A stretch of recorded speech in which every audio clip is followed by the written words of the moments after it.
Boker Tov tout le monde, on est dans Parashat Kitavo, chapitre 27, verset 9.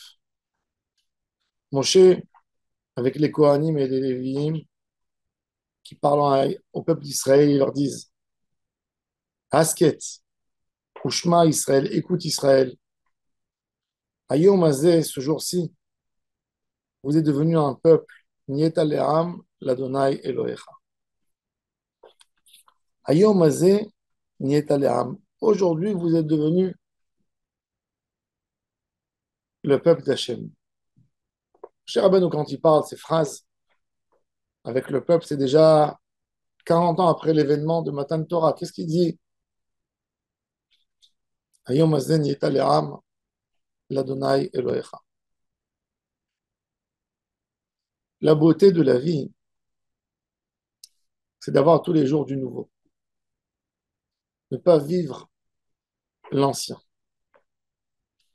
D'être capable de faire tous les jours une nouvelle union avec Hachem. Tous les jours du nouveau. La plus grosse chose qui nous grince la vie, qui nous fait mal, c'est la maladie qui s'appelle quotidien. Quotidien, il est beau le quotidien d'un côté. C'est un mérite de vivre le quotidien. Tous les jours se lever, tous les jours aller au travail, manger, courir, s'occuper des enfants, faire les tâches qu'il faut faire, mais en même temps, la Neshama aime l'épice, aime le nouveau, au point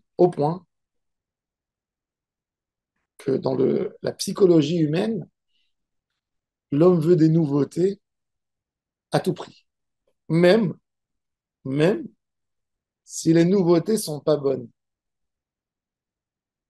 Un homme est pressé à aller ouvrir la radio pour entendre les nouvelles. Peut-être les nouvelles sont mauvaises, même dans une guerre où qu'on sait que le résultat sera une catastrophe. On est pressé à entendre les nouvelles. Je n'ai jamais oublié le Simchat Torah du 7 octobre, je ne pourrai jamais l'oublier jusqu'à la fin de ma vie, qu'on a commencé à avoir les mauvaises nouvelles dans la journée de Simchat Torah. Je me rappelle qu'à la fin de Simchat Torah, la fête est sortie, on s'est précipité pour faire la Havdalah. Et j'ai dit, non, je ne peux pas entendre ces nouvelles, certainement ils vont dire des choses atroces, atroces. Et je me rappelle de cette situation avec moi et mon âme. J'ai envie d'entendre ces nouvelles, j'ai pas envie d'entendre ces nouvelles. Ça va me faire beaucoup plus de mal que de bien de les entendre. Mais il y a quelque chose en nous qui cherche la nouveauté. Qu'elle soit affreuse, qu'elle soit dure, on veut du nouveau, tout le temps. Prenez même les mauvaises nouvelles, l'âme, elle se fait un plaisir d'entendre les mauvaises nouvelles. Pourquoi? Parce qu'elle a découvert quelque chose de nouveau. On aime toujours le nouveau. Et une femme, elle peut avoir une belle armoire pleine d'habits. Elle ouvre et dit, je ne sais pas, qu'est-ce que je dois porter? Par contre, quand tu lui dis d'aller dans un magasin, elle sait exactement ce qu'elle veut. Alors, toute l'armoire, elle est pleine de ce qu'elle savait exactement de ce qu'elle voulait. Alors, comment ça se fait que quand elle ouvre l'armoire le matin, elle dit, qu'est-ce que je vais mettre aujourd'hui? Non, elle sait qu'est-ce qu'elle doit mettre, mais elle cherche le nouveau. Elle cherche la chose la combine, qui n'a jamais existé encore. Même l'homme, il est comme ça. Même quand on étudie la Torah, on est tenté à ne pas réviser notre étude et à avancer sur du nouveau. Parce que c'est compliqué de se pencher sur ce que tu connais déjà. On veut tous les nouveautés. Pour garder une sorte de stabilité dans notre vie, il faut qu'on met du nouveau dans l'ancien. Vous avez un magasin, vous savez, un magasin, c'est quoi? Il a une vitrine.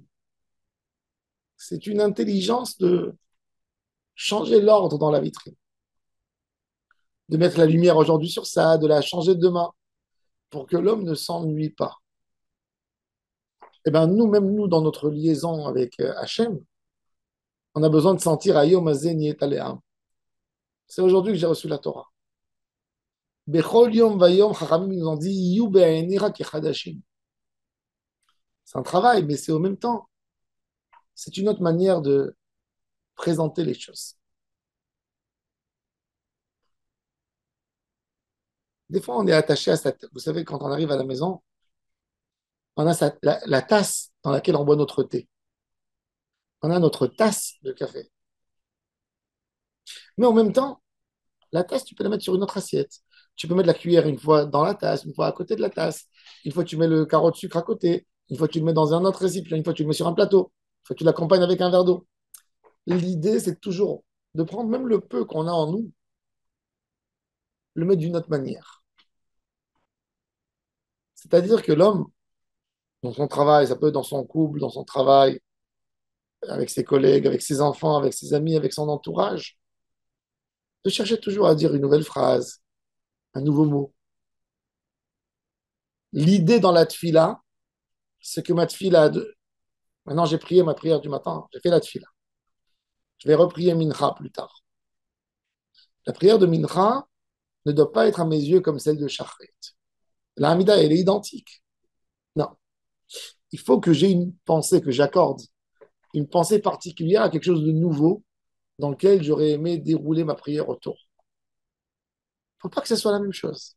La Gemara, elle dit, quand un homme il a envie de faire, il dit, pourquoi je veux faire 3 prières? J'ai envie d'en faire 10. On a le droit, d'après la halakha. Si je veux faire 10 fois ma Hamida dans la journée, j'ai le droit de le faire. Oui.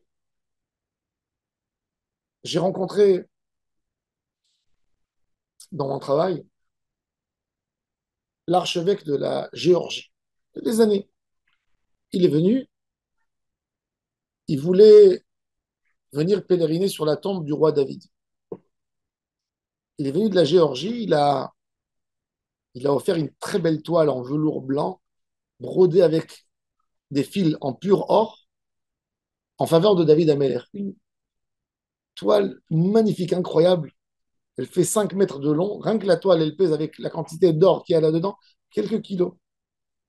Et comme moi, je travaillais au Grand Rabbinat, c'est le bras droit du Grand Rabbin d'Israël, l'église de la Géorgie, elle nous a envoyé le programme avant de s'investir tellement. Si on sera d'accord, est-ce que le rabbinat sera d'accord que cette toile couvre la tombe de David? Qu'on ne vient pas enlever, on dit il y a des motifs chrétiens, etc. Donc, dans tout le style, dans toutes les choses, on était derrière, on a tout dit, c'est correct, ça, c'est correct.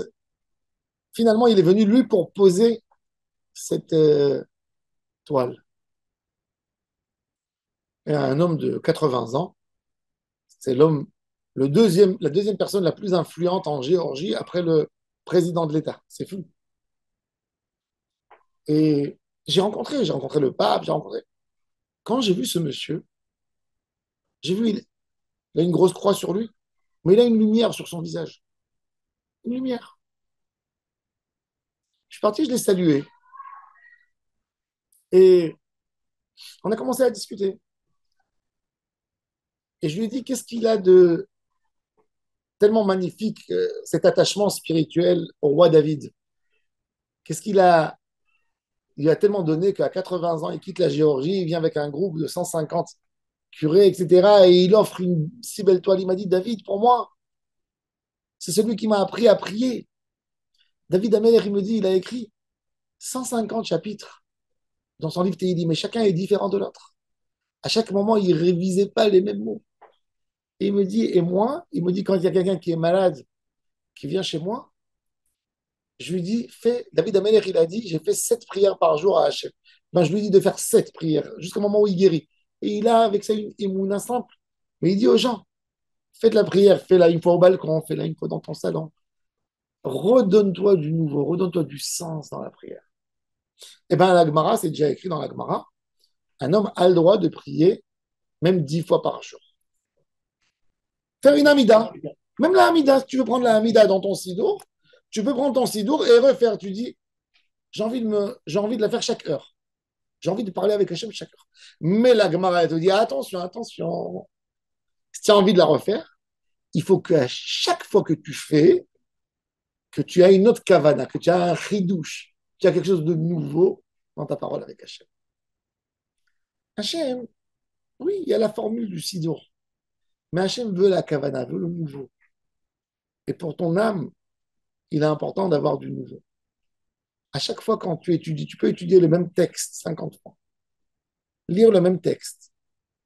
Mais chaque fois quand tu fermes le livre, accorde-toi une seconde, ferme tes yeux et dis-toi, euh, je voudrais te tirer un nouvel enseignement de ce texte, quelque chose que je n'ai jamais lu. J'ai lu, mais j'ai jamais compris cette compréhension. Je vais avoir une découverte dans le texte. Essaye d'approfondir.